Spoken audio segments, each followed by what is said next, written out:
Estoy podrido de hacer medio con el coronavirus porque me he dado cuenta que los medios, no el otro, los medios, en cambio de alertar o de cuidarte, te asustan. Claro. Están sembrando el pánico. Hay que Claro. tener mucho cuidado porque de la mañana a la noche se habla del coronavirus, cualquiera habla, boludean todo el tiempo, uno viene y te enseña a hacer con media botella de lavandina una flanera, el otro viene, y la verdad que es un gran circo el coronavirus, cuando en realidad tenemos un problema que lo estoy viendo ahora como el dengue, tenemos Sí. varios problemas, gracias Rosita, como te quiero, varios problemas sanitarios que tendríamos que empezar a solucionar y que evidentemente no se solucionan. Y la tele, nosotros los medios, en cambio de prevenir, estamos asustando. Contamos la cantidad de muertos, la cantidad de infectados, pero no damos soluciones, ¿viste? Entonces de nada sirve no dar soluciones y hablar todo el día. Yo creo que además realmente tampoco sirve decir cuántos murieron en Moscú, cuántos murieron en África, cuánto todo el día está. En España, 27.000. Entonces nos estamos... a ver, yo creo que si algún psicólogo, me gusta mucho Abadi a mí, o de Rosa, o el doctor López Rossetti, me encantaría hablar con uno de ellos. A ver, sacame si podés a Abadi. Abadi. Lo que pasa es que con el miedo también te controlan. Porque, no creo, no, tampoco hagamos teorías conspirativas. No quiero pensar que somos tan ínfimos que nos pueden controlar con el miedo, porque entonces estaríamos en la época de los militares. Yo creo que es una forma de hacer televisión basura, así como se la agarran con, no sé, con una vedette con quien se acostaba, o no. Ahora el coronavirus llena espacios para los productores que se rascan la bola todo el día. ¿Qué tenemos hoy? Hoy tengo el médico que hace trapo de piso con cosas.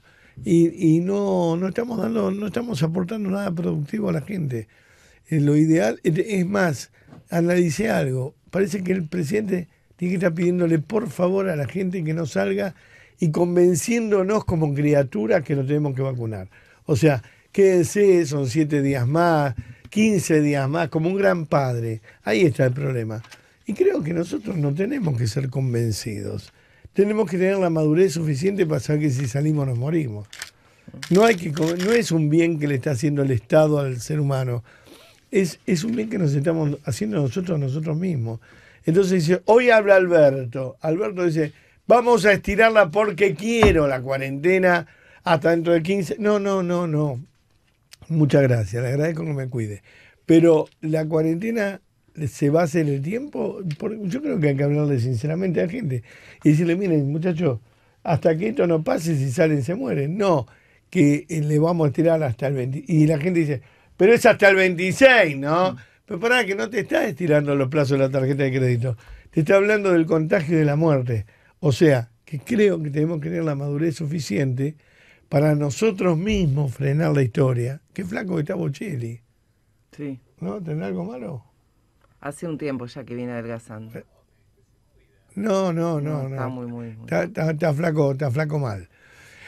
Pero digo, realmente, hablando seriamente, cuando el tema aburre, ¿sabes qué hacen? Lo que van a lograr los medios, que la gente no le dé más bola. Entonces, déjame hinchar la pelota, ya está, ya me hinchó la bola el coronavirus. En cambio de hacer programas de televisión distrayendo, en cambio de hablarle bien a la gente, no hablar de muerte, hablar de vida, colaborar con los sanatorios, estamos acostumbrados a tener una dictadura. Entonces estamos acostumbrados a que el presidente nos diga que nos tenemos, hasta que no lo diga Alberto, o no, salimos. No, boludo, por más que Alberto, es más, olvídate de Alberto, si Alberto es el que menos se cuida. Anda sin el tapaboca, besando a todo el mundo, relacionándose, no se lo agarró todavía de pedo. Entonces olvídate de Alberto y de los ministros. Es más, el otro día di una conferencia, cuando habló del estirar de esto, que lo ideal hubiera sido que lo haga con el tapaboca puesto. Claro. Si él tiene que dar ejemplo. Entonces realmente creo que no es una cuestión hasta cuándo. Y hasta que veamos que esto afloja. No tiene fecha. Ojalá tuviese fecha el coronavirus que diga el 26 se termina. No sabemos si se termina el 26.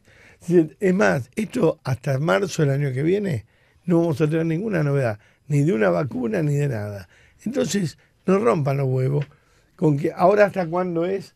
Bueno, vayamos habilitando los laburos, porque no sé si se enteró el presidente que la gente come. Vayamos habilitando los laburos con tapaboca, con bozal obligatorio. Esto de que la falta de seriedad de los políticos es increíble. Pueden salir en transporte público, pueden, cuando atención al público, y en el auto, entonces queda a criterio del policía que te para, dice usted no tiene barbijo. Entonces tampoco hay tapaboca. Entonces organicémonos un poco en eso, porque sería ideal ser claro con el mensaje. Vuelvo al tema, esto es una guerra, y si el general te dice, vamos a bombardear allá, ¿dónde? Allá. ¿Pero dónde es allá? Allá. ¿Pero para dónde tiramos? Y para allá.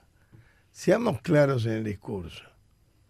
Digamos quiénes van a usar tapaboca, quién no va a usar tapaboca. ¿Es verdad que en provincias hasta el 20 la cuarentena? No, para todos solo 26. Pues me habían dicho que era hasta el 20 en provincia, hasta el 26 en capital, una locura. Pongámonos de acuerdo, muchachos, con el discurso y no pensemos que la cuarentena es un castigo de amonestaciones por no haber faltado en algo.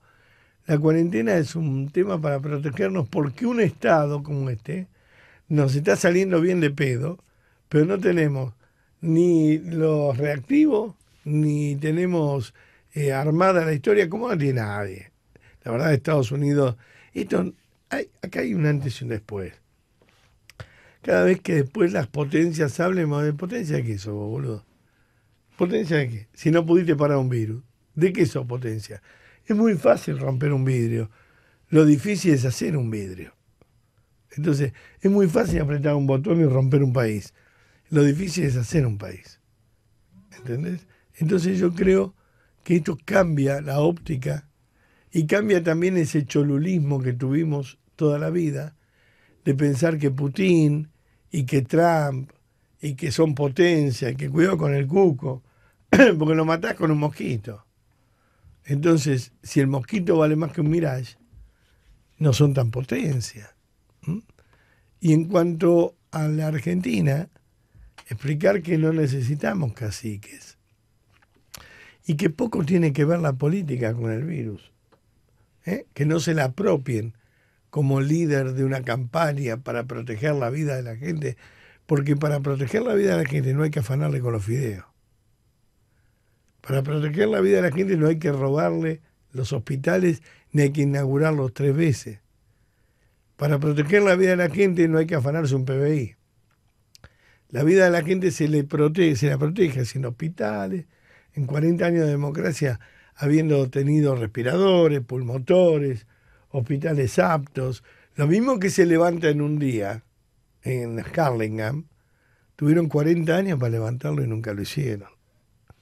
Entonces, cuando empresas como Durlock le donaban el Durlock para hacer una salita, y se rascaron las pelotas hasta que llegó esto. Entonces, ya que los políticos nunca nos dieron nada, y nos están sacando casi el 70%, porque lo único que hacen, fíjense que es terrible, en el medio de esta pandemia, es inventar un impuesto nuevo a la riqueza, es ver cómo nos pueden ordeñar, es seguir hablando de que los que más tienen que pagar para los que no tienen. Y se olvidaron que los que más tienen son ellos, pero siguen pensando que el que más tiene es el empresario. Entonces, porque ellos roban y no saben que tienen plata. Entonces siguen jugándola de pobre, siendo trillonarios. Entonces te dicen, los que más tienen son los que van a tener que pagar ahora. Ustedes son los que más tienen. Lo que pasa es que ustedes no la tienen declarada. El empresario la tiene en empresas. Se ve, tiene cartel, tiene nombre y factura con nombre. Ustedes la tienen escondida a nombre de sus mujeres, de sus testaferros, de sus caraduras que tienen alrededor. Entonces no se hagan cargo de esta pandemia los políticos, donde ustedes no tienen absolutamente nada que ver. Dejen que nos arreglemos solos, porque ¿sabés qué pasa? Es muy fácil decirle a los hijos, si querés que papá llegue a fin de mes no comas. Y es muy fácil un Estado que no tiene ningún recurso, que no compró un puto mango en reactivos, que no tiene una mierda, ni respiradores, ni nada, decirle a sus ciudadanos creyéndose un estadista, para que no contagiarse no salgan. Flaco, eso lo sé yo también. Decime qué otra propuesta tenés. El gobierno nacional va a rescatar a las intendencias sin fondos. Recordemos que la recaudación de muchas intendencias ha caído hasta un 50% y lo que sabemos es que va a redoblar la ayuda económica en el conurbano. Esto lo decidió el presidente. Sí, pero yo te digo una cosa. Esto de doblar la ayuda económica, si esto dura 2 meses más, todo el conurbano va a ser pobre. Basta de sacarle plata a la gente para ayudar al conurbano. Yo creo que es una buena forma de decir estamos quebrados, hablar de la pandemia. Y en un 50% yo creo que esto lo están agrandando para poder justificar. Ayer el presidente dijo, no me importa un 10% más de pobre, pero no quiero ser... Es una locura eso. ¿Qué tiene que ver el culo con la memoria? ¿Qué tiene que ver el culo con la memoria? Estos 10% de pobres ya se veía venir. Ya venía. ¿Entendés? Entonces, tapamos el 10% de pobres por la economía con el tema del coronavirus. Pero pregunto, ¿no? ¿Hasta cuándo van a inventar impuestos nuevos para ayudar al conurbano? Y pregunto, ¿y los intendentes del conurbano qué han hecho? ¿Qué responden? Porque no aparecen. ¿Qué responden? ¿Se sacan fotos al lado de los militares cuando van a llevar los fideos? Pregunto, ¿no? Ir a la política, de poner la jeta cada vez que iban a darle de comer, decir, acá estamos al lado de la gente. Que se dejen de hablar boludeces. Hola, Juan, ¿cómo estás, Babi? Hola. Babi Echecopar, ¿cómo estás, Juan? José, querido. José, perdón, Juan me decía, pero ¿qué haces, José? ¿Cómo estás? Te vi en televisión ayer, todo el día. ¿Andás? Tanto tiempo, querido Babi, ¿cómo estás? Vecino, ¿cómo andás? Bien, hermano. ¿Sabes qué? Me interesó mucho un tema que vos tocaste, que es el miedo, el terror, la mala información, la desinformación y la payasada alrededor de lo que es en realidad la información útil. Claro, el miedo útil, decía yo, ¿no? El miedo útil y el pánico inútil. Me pareció fascinante. Te vi y digo, mañana lo quiero a la mañana. José, ¿cómo es eso? ¿Le puedes explicar a la gente cómo nos están desinformando sin querer? O sea, con mucho gusto. Dale. Bueno, primero decía Babi que el miedo útil es un gran aliado, porque nos permite dimensionar el problema, el rival, la situación, la encrucijada, y podemos tomar las medidas eficaces, desde básicamente enfrentarlo directamente y a partir de allí qué estrategia o corrernos, porque no estamos en condiciones, pero estamos lúcidos con el miedo útil. Yo digo que el miedo útil es un gran aliado de la valentía y del optimismo lúcido, ¿sabes? Sí. Todo lo contrario del pánico inútil que paraliza, distorsiona, bloquea, confunde, somete. El pánico inútil es realmente es el que nos lleva al pesimismo, que nos lleva a la depresión. Tenemos que tratar de erradicar el pánico inútil para que el miedo útil nos permita movernos con lucidez y poder, repito, las medidas adecuadas, hacerlas propias, elegirlas, lo cual nos lleva totalmente a otra sensación interna. Por ejemplo, si logramos el quédese en su casa, convertirlo en elijo quedarme en casa, porque como un acto de libertad te cuido y porque te cuido me cuido, que la versión aislamiento, encierro, prohibido salir, y que el pánico produce porque si salís te morís y entonces el encierro ya está contaminado de la fantasía de muerte. Esa era la cosa. Me parece brillante porque vos sabés que me hiciste un clic. Yo te dije Juan, ahora te explico, pero no, te dije Juan porque estoy dormido. Y precisamente hoy, te juro por Dios, es la primera vez que en 22 años de radio vengo dormido por el cambio de horario, por esta cosa que te da estar adentro, esta pérdida del contacto con la realidad, que nos va a costar después de esto mucho tiempo volver a recuperarlo. Sí, nos va a costar la cantidad de tiempo que dependerá del trabajo que hagamos, no vale decir el trabajo interno, me refiero. Porque hay una desconexión que se produce evidentemente de una cierta rutina, pero también es cierto que internamente se la vive como lo que se teme, que quiero decir, vos sabés bien, Babi, que la idea de transitorio, el inconsciente no tiene calendario. Cuando uno te dicen tenés que es obligatorio quedarse adentro, la operación inconsciente es quizás si salgo alguna vez. Entonces se hace y se lo vive como una fantasía de infinita esto. Entonces ya no son 15, 30, 40, 45 días, sino es quién sabe hasta cuándo, que es igual a para siempre. Si esto se lo trabaja de algún modo y se tiene un contacto, bueno, vos tenés un contacto con la realidad cotidiana, vos me viste ayer, yo te veo todos los días, vale decir, estás allí y siempre con una mirada inquisidora, ¿no? Lo cual te permite estar despierto. Yo creo que no es que va a costar tanto ubicarme, si uno quiere, en tiempo y espacio. Lo que va a cambiar si lo trabajamos bien, si no, no, por magia, ilusión o generación espontánea, no, pero si lo trabajamos bien, puede ser nuestra vida, nuestra relación el uno con el otro.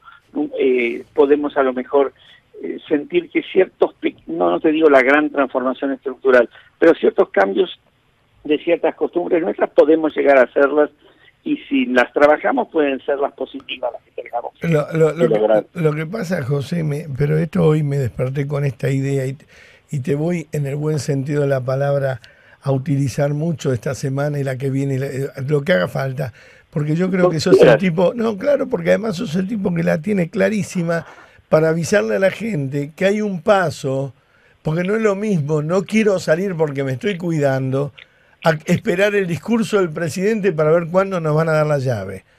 Exacto. Porque de la prisión a la protección hay un paso. Claro. El sobreprotegido es un prisionero. Claro, claro. Y ahora estamos cayendo en eso y me da mucho miedo porque vos fíjate, y no te voy a involucrar en esto que es mío, que dentro de la sobreprotección vienen los nuevos impuestos, los aprietes y el dedo, y si no, y la multa. Si no tienen el barbijo, 80.000 pesos. No, si no tenés el barbijo te podés morir, no 80.000 pesos. No se compra con plata un tener o no tener barbijo. Y creo que estamos entrando ya en una multa por una posible enfermedad. Es increíble esto. Son dos niveles desde mi punto de vista. Por uno está la prohibición que se dicta. Esa prohibición que se dicta desde mi punto de vista, si somos una sociedad, te digo como yo lo veo, si somos una sociedad madura, lo convertimos en una norma personal y en una norma grupal. Quiero decir, no hace falta que vos me lo prohíbas, yo no quiero. Claro. Y el no quiero se transforma también en el ejercicio de una manera de convivir, que respeta derechos, respeta límites. Si vos los transgredís, yo creo que ahí tiene que haber lugar para que, si queremos poner ley, justicia y verdad, haya una sanción. Pero es el último paso, vale decir, y el punto sobre el que uno tiene que trabajar más para evitar la sanción es ver cómo logramos, parecida que en parte, se ha hecho mucho logro con mucha gente, es que se convierta en una elección personal, es decir, que sea un ejercicio de libertad donde exista la empatía con el otro, donde creemos una cercanía simbólica dada que la física no la podemos tener, y donde no quedemos abrumados. Vos dijiste al principio de la pregunta que me hiciste y lo de la información que había dicho. Digo, por favor, no quedar tapados por información que nos sirve. Claro. Vayamos a la cantidad y calidad adecuada. Claro. Que hablen, los que saben tienen algo para decir y es el área de ellos en lo que hablan. Y en la cantidad adecuada, por eso yo decía que por ahí nos queda muy así, pero se entiende bien. No quiero quedar desnutrido, pero tampoco me empache. Claro, es eso, José, porque yo veo que ya la payasada de hacer con una media un tapaboca en internet y en la tele y con medio envase de lavandina un casco, yo digo, pero no estamos yendo al meollo de la historia, que es mucho más grave. Y del otro lado, que es de la política, pasó, estamos tomando medidas, usted no dé un paso que yo no le diga porque lo multo. Y estamos entrando en una payasada nacional que me hace acordar mucho a una dictadura, y lo digo como yo lo digo, con responsabilidad. Me hace acordar a no salgas si no tenés el documento encima. Yo te doy el papel para que circule. Ahora, ¿qué diferencia hay? Que te dé un papel para circular el Estado al virus. No tiene nada que ver, porque podés ir con el papel y el virus. Mira, pero te voy a decir dos cosas sin necesariamente decir que esto no tiene una parte que coincide. Hay una parte en que te diría que vale la pena pensarlo para mí desde otro lugar. Es cierto esto que decís, pues bueno, está muy en coincidencia con esto de seamos todos somos el equipo que quiere ir para adelante y hacer el gol. Que te digas, si no haces un gol te no, porque... Pero amén de esto, no olvidemos dos cosas. Una, que esta es una sociedad básicamente agresora y con un nivel de omnipotencia en algunos momentos y de negación de otros, que entendamos que muchas veces pueda requerir, y donde no hay sanción, que requiera precautoriamente, no sé si exagerado por alguien más, pero probablemente, pero sea la advertencia de que si crees que depende solamente de vos, estás equivocado, ¿no? Porque acá hay mucho narcisismo en nuestro país, hubo siempre, ¿no? No se puede estacionar ahí los demás, pero no yo. Claro. Entonces desde allí hay probablemente un plus que tiene que ver con este miedo nuevamente a la transgresión. Pero hay ¿cómo se llama? Me parece que ese es un punto que es fundamental. ¿Os habías dicho algo más que me había hecho pensar para qué tener que obligarlo? Bueno, insisto, es por el miedo a que no seamos capaces de convertirlo en un acto de libertad. Habías dicho algo más, pero me olvidé, la verdad, de algo que me vino a la cabeza de lo que le quería decir, que me parecía importante. Sí, perdón, te recordé. Ojo que pasa algo que es muy muy significativo. Lo he visto en pacientes, yo los atiendo online, la mayoría, digamos ahora, o en entrevistas. ¿Sabes? Espera, José, espérame medio minuto a las noticias y vuelvo con vos porque no te quiero cortar la nota porque me interesa mucho. Espérame un poquito. Bueno, estoy un lujo, ¿no? Estoy con José Abadi. José, ¿tenés alguna página de internet, algo para que la gente entre a consultarte? Porque ahora viene una etapa muy difícil. Una vez me lo decía Pacho Donel, que después de la dictadura hubo que hacer shows en la calle para que la gente aprenda a abrir la puerta y salir. Y yo creo que va a haber que adoctrinar y enseñarle a la gente a salir de la casa, ¿no? O por lo menos hacer un trabajo todos dentro del área de cada uno que pueda ayudar a digamos, o a sacar tanto el enojo reactivo, salgo sin cuidarme, a la aprensión, a la inhibición, al refugio, no me animo por más que puedo, ¿no? Uh-huh. Y a elaborar, si vos querés, que es muy inteligente lo que decís, a elaborar un poco algo que admitamos que va a ocurrir, veremos de qué nivel, pero es un cierto duelo colectivo por toda esta vivencia de pérdidas reales y de pérdidas imaginarias, ¿no? Uh-huh. Porque viene una etapa... Perdón, habla. No quería olvidarme de decirte algo porque me parecía importante con respecto a lo anterior que decías, perdón, querido, pero uno muchas veces asocia la situación actual sin darse cuenta, esto es inconsciente, se le adosa una situación anterior vivida con sufrimiento, con pérdida, con dolor. Hay generalmente situaciones del ayer que no terminamos de gastar, de elaborar, como nos pasa con muchísimas cosas. El punto es qué cantidad y qué virulencia tiene el residuo, ¿no?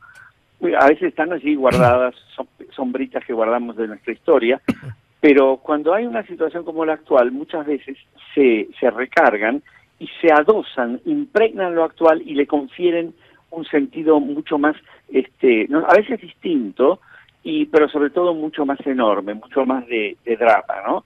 Y yo creo que en eso hay que tener cuidado. Por ejemplo, quedarse en la casa se nos puede adosar en algunos, la dictadura de aquel entonces, se murió, el terremoto de ayer, pasó cuando entraron y me hicieron. Es decir, hay que tener cuidado, me refiero a poder mirarse o charlar, porque es muy bueno el interlocutor allí, para poder marcarte, mira, me parece que hay algo que no tiene que ver con el hoy, sino que estás metiendo al hoy un plus que viene del ayer. Yo di una charla a un grupo, hay grupos, empresas y todo que me piden charlas ahora para elaborar esto, me dijo más fantástico.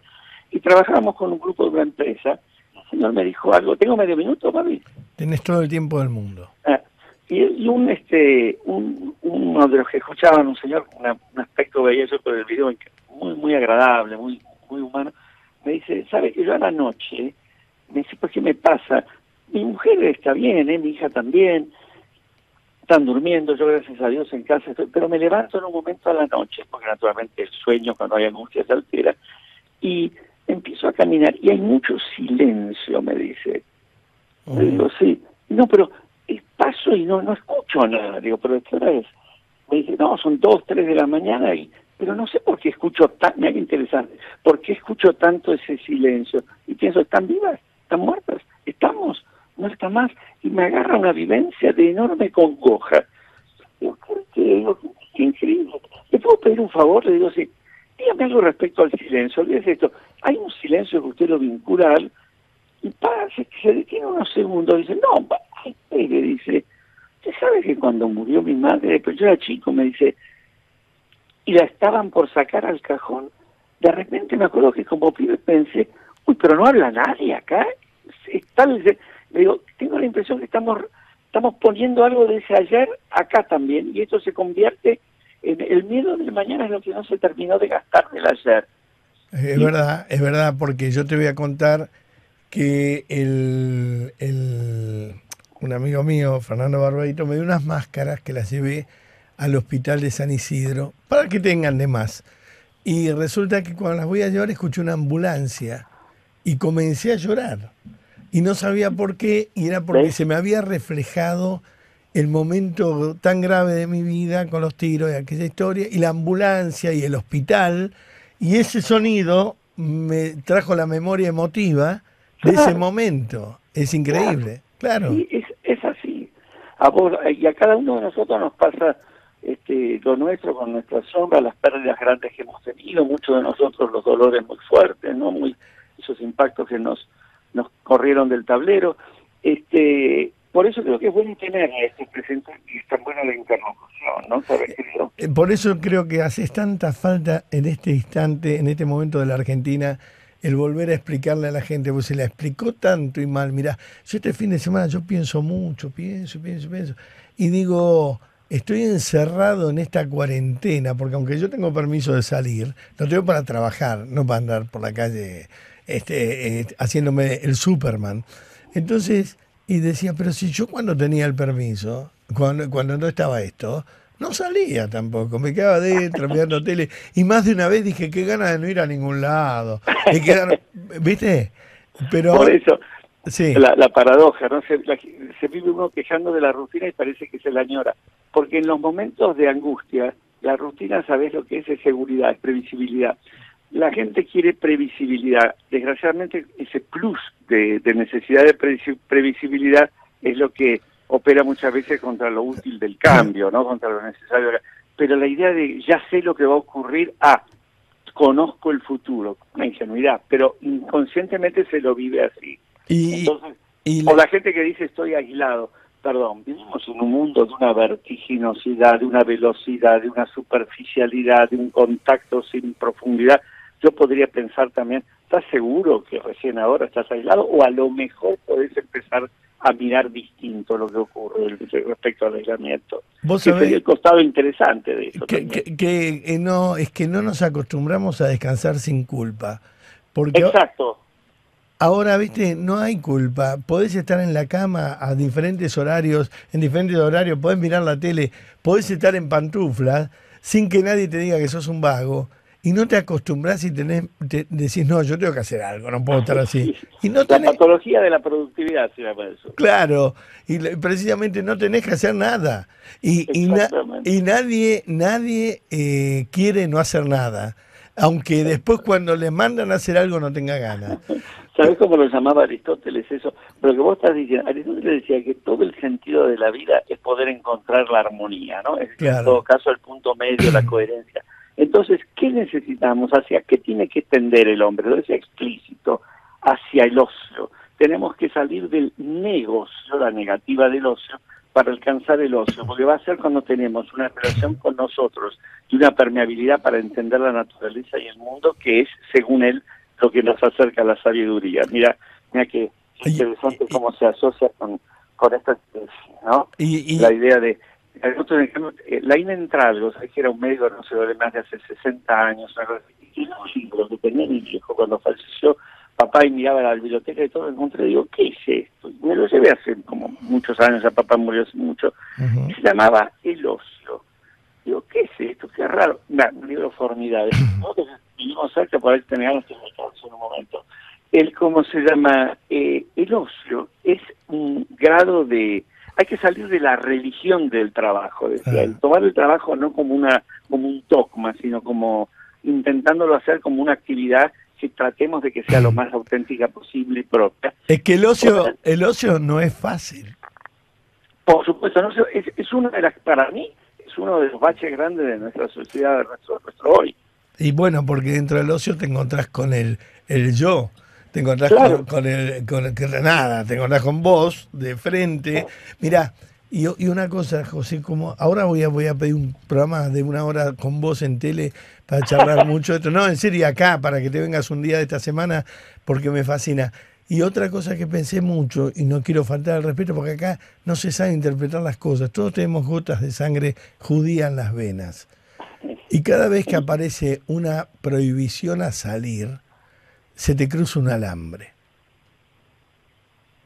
Claro, la idea de la prisión es eso, sí, ¿no? Sí. Y del castigo, perdón, las dos cosas. Y ves a los políticos como los carceleros. Yo tengo la llave para que te salves. Eso es cuando el pasado se impregna el hoy, ¿no? Claro. Cuando no nos damos cuenta que estamos viviendo algo más.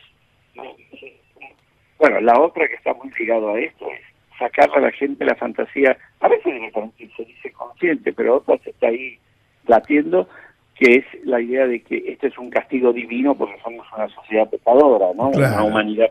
No, por favor, eso es todo lo distinto al miedo útil y a la reflexión inteligente. Bueno, cuando el hombre no puede encontrar explicaciones de las cosas, empieza a buscarlo en lo mágico. Exacto. Y el pensamiento mágico, desgraciadamente, en nuestra sociedad ha sido un problema que todavía estamos cargando.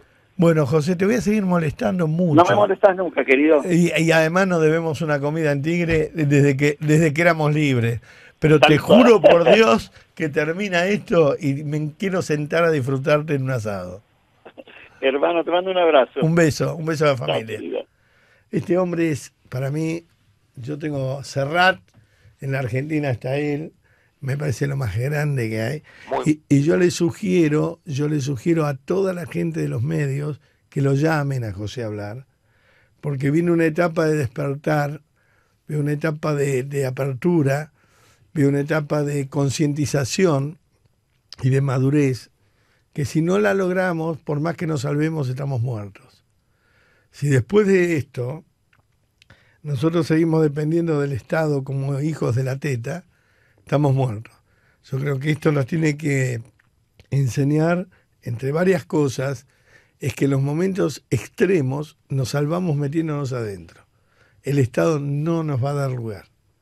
O sea, en los momentos, para Argentina, Estados Unidos, Rusia y China, en momentos extremos, que siempre creímos que el Estado, Alberto, Cristina, Alfonsín, es un gran padre, el grandfather. En esos momentos extremos, esos grandfathers son inútiles. No sirven para nada porque no tienen ni la vacuna, ni el antídoto, ni la comida. Que somos nosotros con nosotros, que se llama impuesto. Entonces, nosotros tenemos que ayudar a los otros nosotros. Porque el Estado lo único que sabe hacer es quedarse con un pedazo de la ayuda. Nada más, son inocuos, no sirven para nada. Ocupan un lugar en que nosotros ponemos en ese lugar, lo ponemos nosotros. Pero no son ni más ni menos que un nosotros que está en ese lugar. Porque siempre necesitamos ocupar, cuando muere el abuelo ponemos el televisor. Y cuando muere la dictadura ponemos un presidente. Pero siempre necesitamos tener a alguien ocupando esa silla de Rivadavia o alguien ocupando el lugar del televisor. Pero es uno de nosotros que nosotros ponemos. Entonces, hay que aprender en esta cuarentena, en este momento que nunca nos tocó a los argentinos, porque la única vez que tuvimos una guerra fue en otro continente. Entonces no éramos nosotros en guerra, eran los soldaditos de Malvinas, que no eran ni soldaditos, eran las pelotas, los hombres que lucharon en Malvinas, pero eran allá enfrente, en las islas lejanas. Ahora es la primera vez que la muerte nos pica cerca, nos toca de cerca, y buscamos en el nosotros que pusimos allá, creyendo que ese nosotros nos iba a guiar, que está más perdido que nosotros. Además, no usa ni tapaboca. Y cuando el nosotros que pusimos allá se pone en un tablero a explicarnos un montón de cosas que no vamos a entender nunca. Por ejemplo, ¿por qué Chile tiene más casos que nosotros y nosotros triunfamos? No, es porque Chile tiene más reactivos que nosotros. Entonces, ese nosotros nos junta peras con manzanas y nos dicen, miren, nosotros tenemos 90 casos y Chile 180, pero no nos explica que Chile compró más reactivos que nosotros y descubrió que hay más nosotros infectados que los nosotros que nosotros contamos. No sé si es difícil, pero esto que quede entre nosotros.